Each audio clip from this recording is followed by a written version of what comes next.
Apa kabar semuanya? Selamat pagi semua. Namo Buddhaya.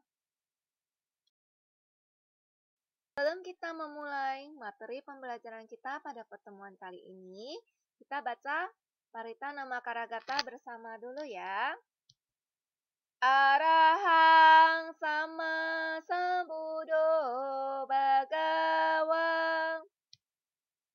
Buddhang Bhagawantang Abhiwademi Swakato Bhagavata Dhammo Dhammang Namasami Supatipano Bhagavato Sawaka Sanggo Sanggang namami.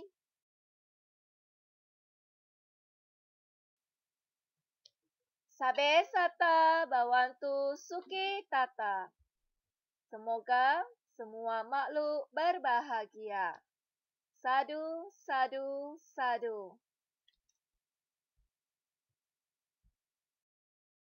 Di pembelajaran kita pada beberapa pertemuan selanjutnya adalah mengenai aku dan agamaku, yaitu agama Buddha.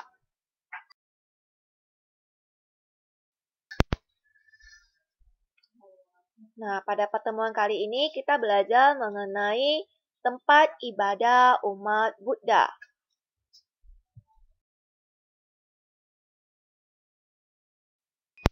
Umat Buddha biasanya beribadah di cetia, atau vihara, atau arama. Bisa juga di candi. Dan di setiap tempat ibadah agama Buddha itu terdapat altar. Nah, altar itu apa? Altar adalah meja sembahyang, tempat meletakkan rupang Buddha, bunga, lilin, air, dupa, buah-buahan, atau semua alat-alat yang digunakan untuk sembahyang diletakkan di atas altar. Jadi altar itu adalah meja sembahyang. Nah, umat Buddha biasanya kalau beribadah itu kan menghadapnya ke altar kan?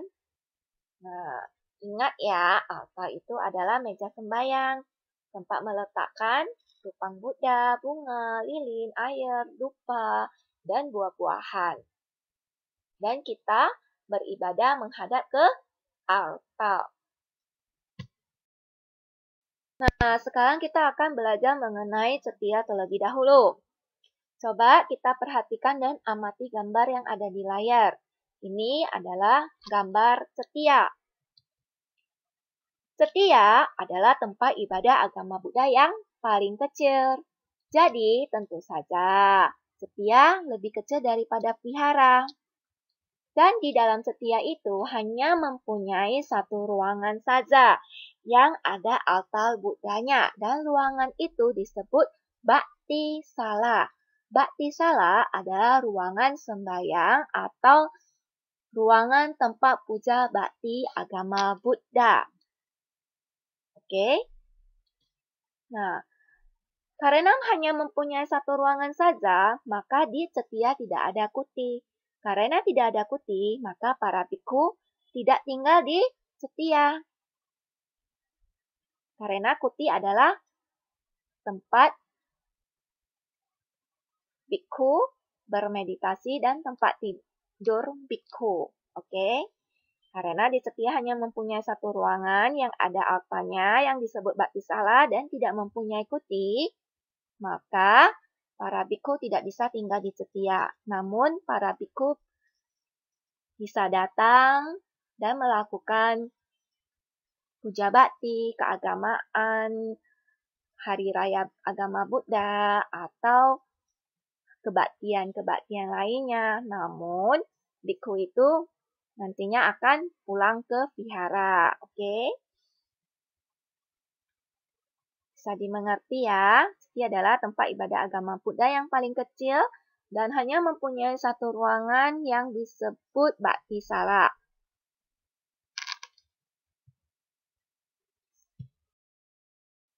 Selanjutnya kita akan belajar tentang vihara. Coba kita amati gambar yang ada di layar ini. Kira-kira siapa yang pernah datang ke vihara?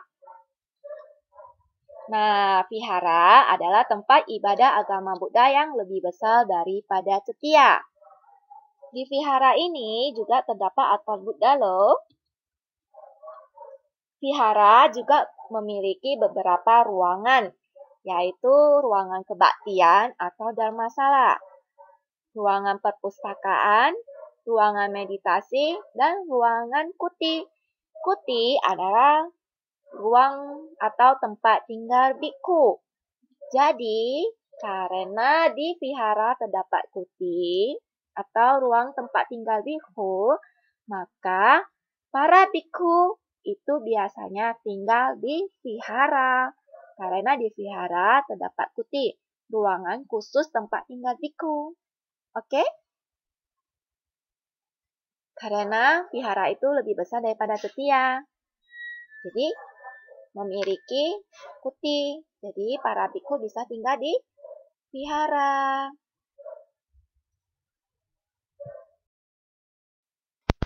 Nah, sekarang kita akan belajar mengenai arama atau mahavihara. Arama adalah tempat ibadah agama Buddha yang paling besar. Dan arama memiliki sarana yang lebih lengkap daripada vihara. Karena di arama terdapat ruang kebaktian, ruang ceramah, ruang upacara para bikku, ruang perpustakaan, ruang meditasi, juga terdapat kuti, dan biasanya di arama itu terdapat taman yang luas, atau kadang-kadang juga terdapat kolam. Nah, seperti gambar yang ada di samping ini. Ini adalah gambar arama. Ingat ya, arama adalah tempat ibadah yang paling besar. Jadi, arama adalah tempat ibadah agama Buddha yang lebih besar daripada vihara. Oke?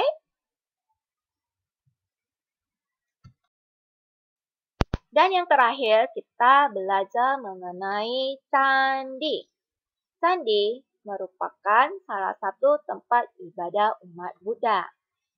Selain menjadi tempat ibadah umat Buddha, candi juga sebagai objek wisata, tempat yang bisa kita kunjungi ketika kita pergi berjalan-jalan.